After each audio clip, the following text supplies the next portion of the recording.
sais. Je veux vraiment faire confiance qu'en étant moi-même, en exprimant mon authenticité, en créant du contenu de valeur, les gens vont venir vers moi. Les gens vont être attirés naturellement vers moi. Je n'aurai pas besoin de forcer quoi que ce soit.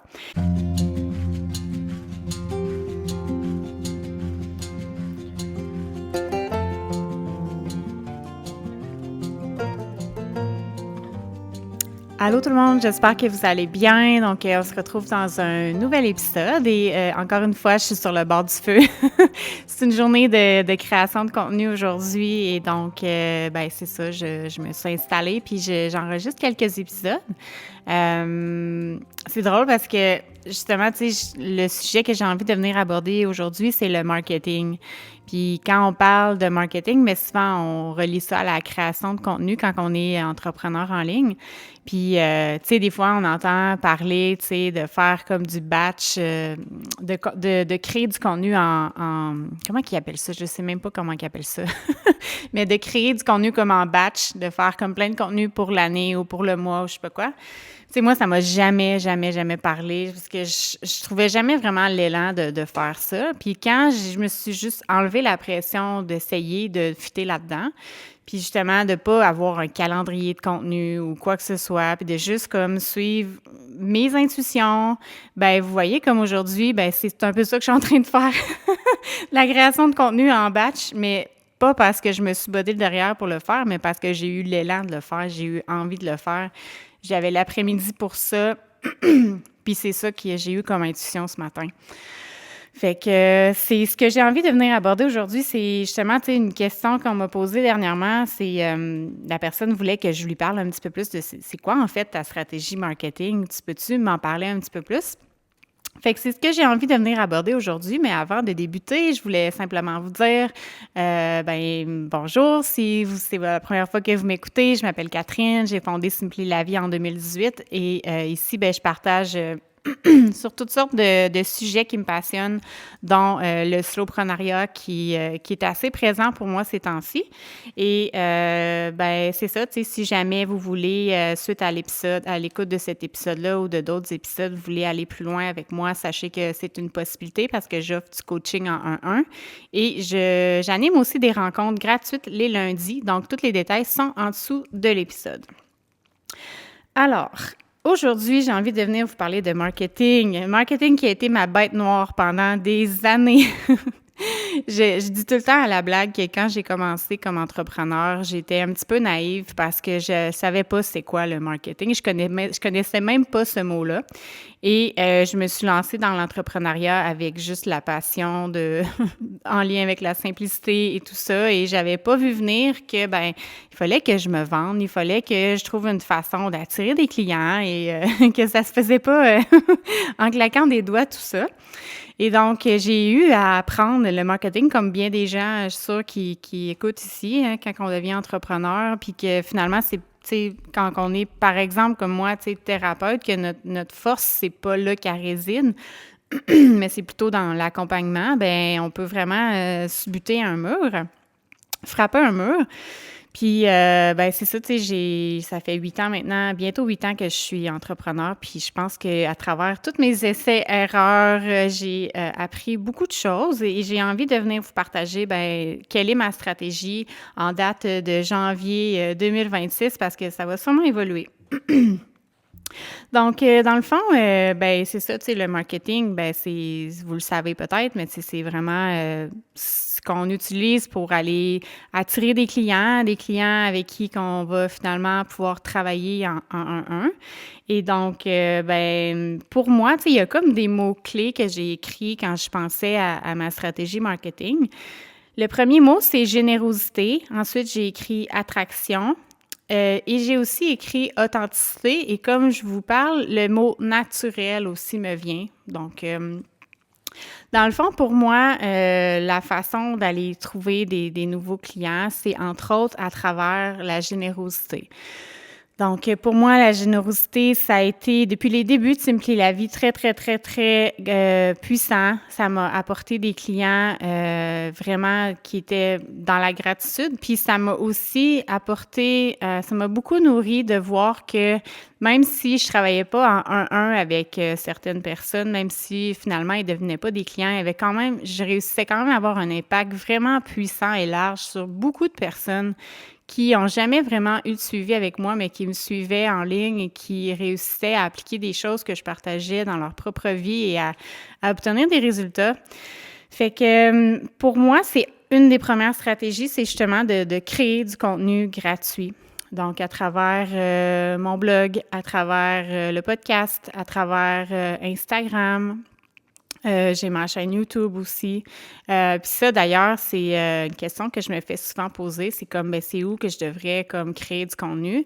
Puis la réponse que je donne tout le temps, c'est où que tu as envie de créer du contenu. Tu as pas, fais juste ton choix en fonction de c'est quoi la plateforme que tu aimes, quelle plateforme que toi tu utilises, personnellement. Puis ça va être parfait. Puis, tu sais, des fois, on commence, on y va avec juste une plateforme, puis des fois, on commence, puis on a envie d'être sur plusieurs plateformes. Puis ça, c'est souvent quelque chose qu'on entend. C'est comme, il faut vraiment que tu choisisses une plateforme à la fois. Puis oui, c'est vrai que ça peut être vrai, mais ça peut aussi être vrai qu'on a envie d'expérimenter, d'explorer plus qu'une plateforme à la fois. Tu sais, comme moi, la façon en ce moment que j'utilise mes différentes plateformes, c'est très, très intuitif. J'y vais vraiment selon l'intuition du moment. Des fois, comme là, j'ai enregistré un épisode, je vais peut-être le repartager sur YouTube, peut-être pas. Quand que je vais le faire, je le sais pas. Après ça, tu sais, je vais mettre des extraits probablement sur mon Instagram. Tu sais, j'y vais vraiment de façon intuitive, puis je fais des essais, des erreurs aussi, puis c'est vraiment important de justement se laisser explorer plein de choses, puis voir qu'est-ce qui fonctionne pour nous personnellement, parce que, comme je dis souvent à mes clientes, c'est ce qui va fonctionner pour toi, c'est ce que tu vas aimer, ce que tu vas avoir du plaisir à faire. Donc, quand vient le temps de créer du contenu gratuit comme ça, il faut trouver une façon de créer du contenu qu'on aime, de donner de la valeur d'une façon qui nous fait plaisir, qu'on a du plaisir à le faire, puis ça nous nourrit, nous, personnellement, de le faire. Donc, à chaque fois que je m'assis pour enregistrer un épisode de podcast, j'adore ça parce que je vous enseigne des choses, puis moi, ben en même temps, ça fait juste comme solidifier des connaissances ou des apprentissages ou des choses que je vis ou que j'expérimente en vous les enseignant. Ça vient juste comme concrétiser le tout pour moi. Puis aussi, bien, éventuellement, ça peut m'amener des clients. Donc, ça me fait vraiment plaisir de faire tout ça. Puis aussi, tu sais, il ne faut pas le faire juste pour obtenir quelque chose en retour, mais il faut le faire parce qu'à la base, ça nous nourrit, puis ça nous fait du bien, puis on aime ça. Tu sais, j'adore m'installer en arrière de mon micro puis enregistrer des épisodes, mais je le fais pas non plus dans le overgiving, dans le sens que si j'ai pas envie de le faire pendant 1 mois, je le ferai pas. Tu sais, je me donne la permission de prendre des pauses quand j'ai besoin de prendre des pauses, quand j'ai plus envie de créer, je le fais pas. Puis je suis mes élans, puis encore là, c'est un autre élément. On dirait que j'ai plein d'éléments à dire, mais tu sais, probablement que ces épisodes-là, je vais tous les mettre en ligne en même temps. Who cares? Comme c'est pas. Moi, je trouve qu'il y a trop de règles, il y a trop de choses qu'on suit, qu'on se dit ah, faudrait que je le fasse comme ça, peut-être qu'il faudrait plus que je le fasse comme ça, ou ouais, tout le monde fait ça de cette façon-là, ce serait peut-être mieux que je le fasse de cette façon-là. Mais moi, je crois vraiment que ça n'a pas autant d'importance qu'on le croit. Ce qui est important, c'est plutôt qu'on suit nos élans, qu'on suit qu'est-ce qu'on pense qui est la bonne façon, qu'est-ce qu'on pense qui peut fonctionner. Puis si on y croit, c'est tout ce qui compte. Fait que c'est le premier mot, c'est ça, c'est générosité. C'est à travers les podcasts, tout ça, je crée du contenu. Puis c'est dernièrement aussi, tu sais, à travers les rencontres que je fais les lundis, les rencontres de coaching de groupe, ben encore une là, je donne. Puis je donne vraiment, tu sais, d'une place où est-ce que j'ai aucune attente. Tu sais, je donne parce que ça me fait plaisir, puis ça me fait plaisir de voir que je peux aider des gens gratuitement. Puis s'il y en a parmi eux qui deviennent des clients, super, tant mieux, mais c'est pas ça l'objectif principal. L'objectif, c'est de changer le monde. Changer le monde. De faire ce que j'aime, en fait. Ça, c'est une autre histoire, là. Tu sais, des fois, on a un peu le syndrome du sauveur. Tu sais, le but, c'est pas de changer le monde. Le but, c'est juste de faire ce qu'on aime. Puis, hopefully, comme en faisant ce qu'on aime, en suivant les élans de notre cœur, on va recevoir en retour, puis on va changer le monde à notre façon. Après ça, l'autre mot que j'ai écrit, c'est le mot attraction. Parce que, ben c'est ça, comme vous l'avez peut-être, je pense que j'ai fait d'autres épisodes sur le sujet, tu sais, mon marketing, c'est plus un marketing d'attraction dans le sens que je ne vais pas courir après les clients, je ne vais pas aller tu sais, écrire en DM à des gens, tu sais, puis vraiment comme courir après les gens si mon intuition me l'a pas dit. Si mon intuition me l'a dit, hey, tu devrais contacter telle personne, oui, je vais le faire, mais je ne vais pas forcer les choses. Je ne vais pas comme contacter quelqu'un pour obtenir un client en retour ou parce que faut que je pousse, faut que j'essaie d'en faire le plus possible, de contacter le plus de gens possible. Non, tu sais, je veux vraiment faire confiance qu'en étant moi-même, en exprimant mon authenticité, en créant du contenu de valeur, les gens vont venir vers moi. Les gens vont être attirés naturellement vers moi. Je n'aurai pas besoin de forcer quoi que ce soit. Et puis ça, c'est vraiment comme le magnétisme de l'énergie féminine dont je vous parle assez souvent maintenant. Vous devriez comprendre un petit peu mieux c'est quoi la distinction entre les deux.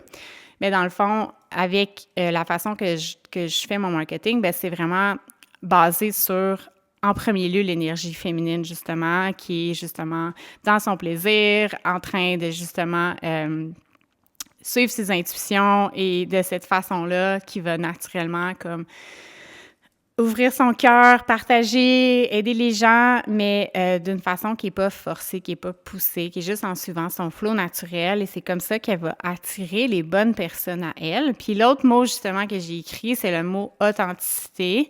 Parce que pour moi, tu sais, puis ça, c'est quelque chose que je me fais souvent dire. Puis au début, je ne l'avais pas trop remarqué, mais maintenant, je le vois. C'est vrai que tous les gens que j'attire dans mon monde, c'est des gens qui sont vraiment, là, c'est incroyable à quel point ils ont souvent des intérêts les mêmes que moi, les valeurs communes, ils ont souvent comme une vision de la vie et du monde qui est vraiment similaire à la mienne.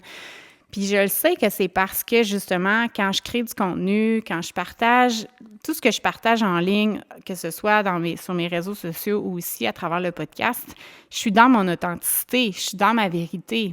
J'exprime aussi plusieurs facettes de ma personnalité. J'ai pas peur de parler de tous mes intérêts. J'ai pas peur d'aller dans toutes les directions que j'ai envie d'aller.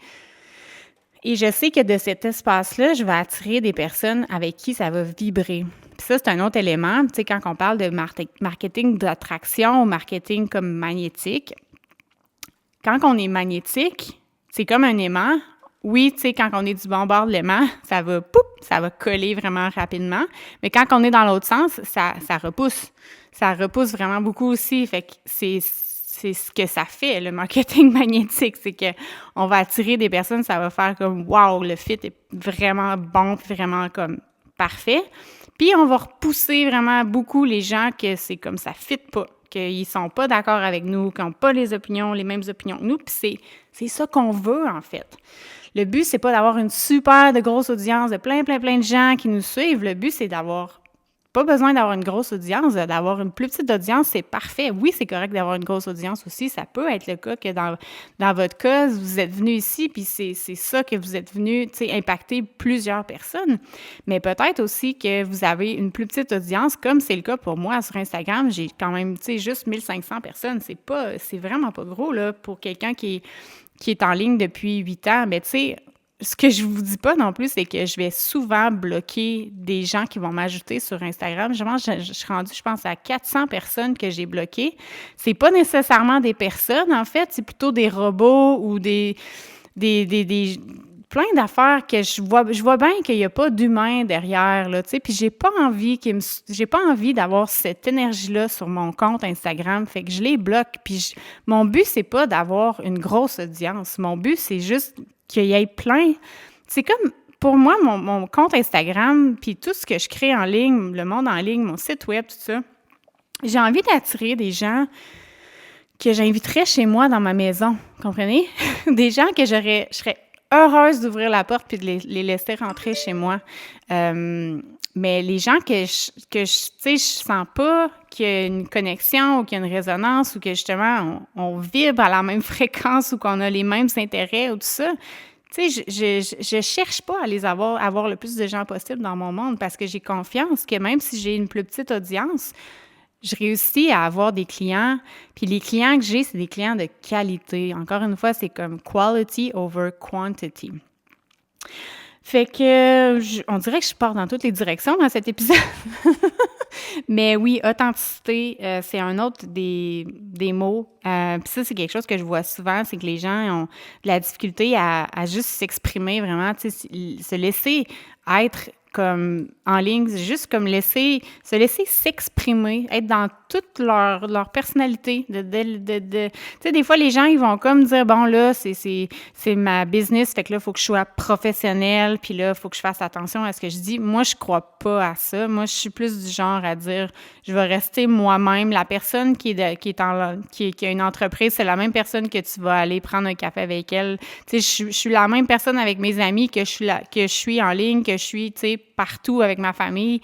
J'ai pas envie de jouer un rôle. J'ai joué un rôle trop longtemps dans ma vie quand j'étais dans le monde au gouvernement que j'ai plus envie de ça. J'ai juste envie de rester moi-même, d'être dans ma pleine authenticité. Puis je le sais, puis je le vois que de cette façon-là, j'attire des personnes avec qui ça fit. C'est incroyable. Puis c'est ce qu'on veut, hein, je pense. En tout cas, moi, c'est ce que je veux. Moi, c'est ce que je me rends compte avec le temps. C'est que je veux pas travailler avec n'importe qui. Je choisis avec les gens avec qui je travaille. Puis c'est important pour moi que ce soit des gens avec qui il y a un bon fit. Puis des gens qui ont une vision similaire à la mienne, qui ont une direction similaire à la mienne, des valeurs similaires aux miennes. Mais c'est en étant nous-mêmes, puis en se laissant vraiment la place, puis en se laissant être nous-mêmes à 100% qu'on réussit à attirer ces gens-là de façon naturelle. Fait que je vous dirais que ça ressemble pas mal à ça, hein, mon marketing. Ça résume assez bien c'est quoi la stratégie derrière comment je fais pour attirer des nouveaux clients, faire des nouvelles ventes. Je pense que je vais compléter là-dessus pour aujourd'hui. Encore une fois, si ça vous amène d'autres questions, n'hésitez pas à les écrire soit en commentaire ou à m'envoyer un message. Et si vous avez aimé l'épisode aussi, ça me fait toujours plaisir de recevoir vos commentaires. Donc, vous pouvez commenter en dessous de l'épisode. C'est toujours le fun de vous lire. Donc, sinon, je vous souhaite une belle fin de journée et on se revoit dans un nouvel épisode. Bye tout le monde!